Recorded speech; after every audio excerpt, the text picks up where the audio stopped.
A reading from 1 Chronicles chapter 12. David was living in Ziklag, where he had gone to escape from King Saul. There he was joined by many experienced, reliable soldiers, members of the tribe of Benjamin, to which Saul belonged. They could shoot arrows and sling stones either right-handed or left-handed. They were under the command of Ahiezer and Joash, sons of Shema, from Gibeah. These were the soldiers: Jeziel and Pelet, sons of Azmaveth; Berakah and Jehu from Anathoth; Ishmaiah from Gibeon, a famous soldier and one of the leaders of the 30; Jeremiah, Jahaziel, Johanan, and Jozabad from Gederah; Eluzai, Jerimoth, Bealiah, Shemariah, and Shephatiah from Hariph; Elkanah, Ishiah, Azarel, Jozer, and Jashobeam of the clan of Korah; Joelah and Zebadiah, sons of Jeroham from Gedor. These are the names of the famous, experienced soldiers from the tribe of Gad who joined David's troops when he was at the desert fort. They were experts with shields and spears, as fierce-looking as lions and as quick as mountain deer. They were ranked in the following order: Ezer, Obadiah, Eliab, Mishmannah, Jeremiah, Attai, Eliel, Johanan, Elzabad, Jeremiah, and Machbanai.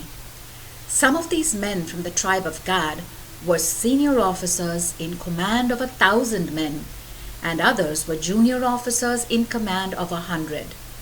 In the first month of 1 year, the time when the Jordan River overflowed its banks, they crossed the river, scattering the people who lived in the valleys, both east and west of the river. Once a group of men from the tribes of Benjamin and Judah went out to the fort where David was. David went to meet them and said, "If you are coming as friends to help me, you are welcome here. Join us. But if you intend to betray me to my enemies, even though I have not tried to hurt you, the God of our ancestors will know it and punish you." God's Spirit took control of one of them, Amasai, who later became the commander of the 30, and he called out, "David, son of Jesse, we are yours. Success to you and those who help you. God is on your side." David welcomed them and made them officers in his army. Some soldiers from the tribe of Manasseh went over to David's side when he was marching out with the Philistines to fight King Saul.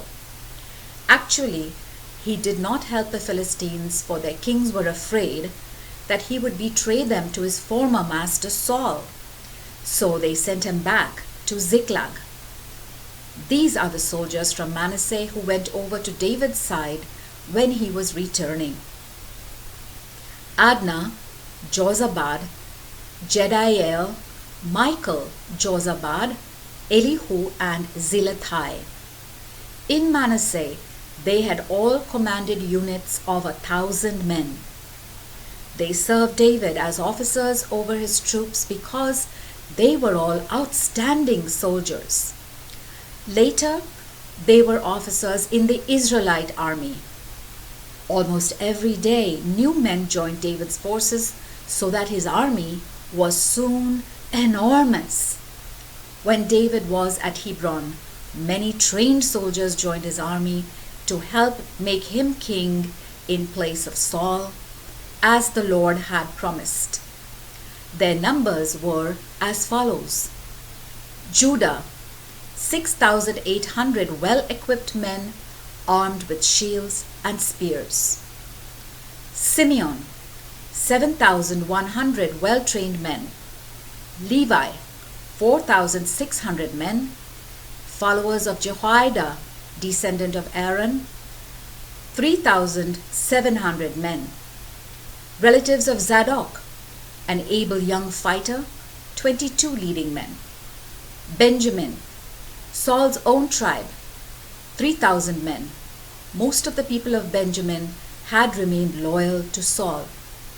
Ephraim, 20,800 men famous in their own clans. West Manasseh, 18,000 men chosen to go and make David king. Issachar, 200 leaders, together with the men under their command. These leaders knew what Israel should do and the best time to do it. Zebulun, 50,000 loyal and reliable men ready to fight, trained to use all kinds of weapons. Naphtali, 1,000 leaders, together with 37,000 men armed with shields and spears. Dan, 28,600 trained men. Asher, 40,000 men ready for battle. Tribes east of the Jordan, Reuben, Gad, and East Manasseh, 120,000 men trained to use all kinds of weapons. All these soldiers ready for battle went to Hebron, determined to make David king over all Israel.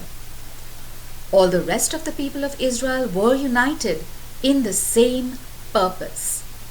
They spent 3 days there with David, feasting on the food and drink which their relatives had prepared for them.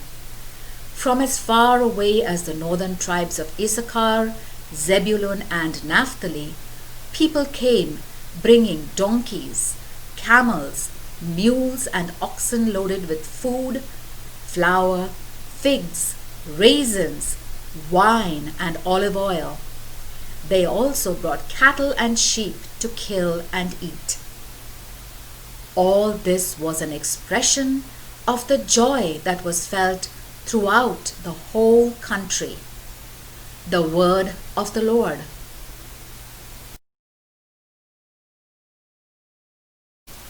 A reading from 1 Chronicles chapter 13.